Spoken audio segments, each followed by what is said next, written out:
عمر بن عبدالعزیز نے دیکھا جہنم میں آنتیں پھٹی ہوئی ہیں، پیٹ پھٹا ہوا، آنتیں نکلی ہوئی ہیں اور ایسے گدھے کی طرح چکر کاٹ رہا ہے. تو پوچھا کیا حال ہے؟ کہا بس ایمان کی آس پہ پڑا ہوں کہ کبھی تو اللہ جنت میں ڈال دے گا. اگر ایمان پہ خاتمہ ہو جاتا ہے اور اعمال کا ذخیرہ نہیں ہے تو اللہ کا قانون ہے جہنم. جہنم مردہ جو بتائے نا خواب میں وہ صحیح ہوتا. میرا ایک فرسٹ کزن، جیسے ذمہ داروں کے بچے ہوتے ہیں، ساری زندگی غفلت میں گزار دی، جوانی میں مر گیا. بس وہ نمازیں اس نے پڑھی جو کبھی میں کھینچ کے مسجد میں لے گیا، یا پھر عید کی 2 نمازیں، اس کے علاوہ مجھے یاد نہیں. تو میں نے خواب میں دیکھا، میں نے کہا کیا حال ہے؟ تو اس نے کہا آگ کے تندور میں ہوں، آگ کے تندور میں ہوں. اب میرا تو خون، میرا تو چاچے کا، تائے کا بیٹا، مجھے تو آگ لگ گئی. میں نے اس کے لیے پڑھنا شروع کیا، پھر حج کا انتظام کیا. تو حج کے بعد جب واپس آیا تو پھر مجھے نہیں خواب آیا، ایک اور ساتھی کو خواب آیا کہ طارق میاں سے کہو تمہارا تحفہ مجھے مل گیا، وہ جو میں نے حج کروایا اس کی طرف سے. تو اللہ تعالیٰ کا فضل ہے کہ اس نے یہ بھی رکھا اس امت کے لیے کہ مرنے والوں کے لیے ایصال ثواب کرتے رہو تو ان کی بخشش کے سامان بن جاتے ہیں. تو اگر ایمان ہے اور عمل نہیں ہے تو سیدھا جنت میں نہیں جائے گا، وایا ہو کر جائے گا. پوری دنیا ایک ناکامی کا سمندر ہے اور انسانیت کا سفینہ اس میں غرق ہوتا جا رہا ہے، ہوتا جا رہا ہے، ہوتا جا رہا ہے. میں اس صورت کا یہ لفظ جبوتی میں جا کے سمجھا جب ہمارا سفر تھا کشتی کا. ہماری کشتی آگے وہ ذرا جدید تھی اور دوسری کشتی پیچھے وہ ذرا پرانی تھی. وہ سٹیمر تھا، اس میں 250-300 افراد تھے.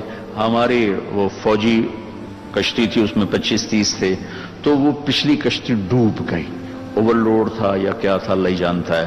سے 2-3 ہچکو لے لیے اور یوں الٹ گئی اور اس میں کوئی 150 آدمی شہید ہو گئے. تم تھوڑا سا آگے تھے، ہمیں پچھلا منظر تو نظر نہیں آیا لیکن ہمیں خبر مل گئی کہ کشتی ڈوب گئی. تو ایک دم میرے منہ سے نکلا کوئی بچا ہے؟ چونکہ میں تو ان کو یوں تو ہم ساتھ ساتھ تو چلے تھے، ہم تیز تھے، ہم آگے نکل گئے، وہ تھوڑا پیچھے رہ گئے تھے. میں نے کہا کوئی بچا ہے؟ میں نے کہا پتہ کوئی نہیں.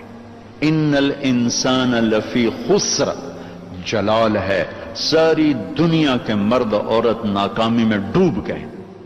تو ایک دم گھبرائی ہوئی آواز آئی، یا اللہ کوئی بچا ہے؟ کوئی بچا؟ یہ سارے گئے. تو اللہ نے کہا نہیں، کچھ بچ گئے.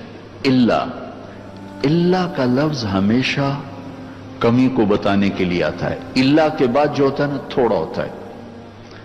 وہ سارے آ گئے، ہاں جی، صرف طارق جمیل نہیں آیا. ہاں تو صرف اردو میں اللہ، صرف کا مطلب ہوتا ہے اب بعد میں لوگ تھوڑے رہ گئے. یہ سارے بھائی جی بس یہ 2-3 نہیں آئے.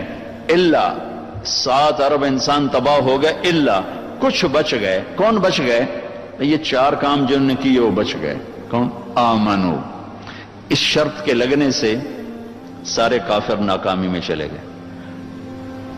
عمل الصالحات، اعمال صالحہ کی شرط سے ایمان والے ناکامی میں چلے گئے.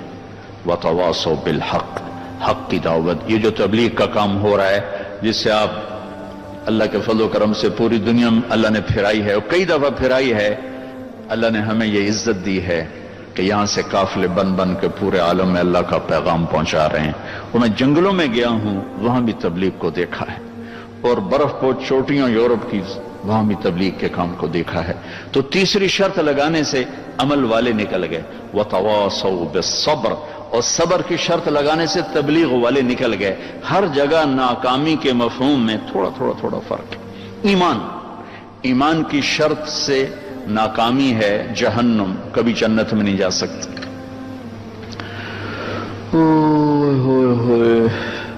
وہ فرشتوں سے کہیں گے ادعوا ربکم یخفف عنا یوما من العذاب، عذاب تو تھوڑا کم کر دو. فرشتوں سے کہیں گے، وہ کہیں گے اولم تک تاتیکم رسلکم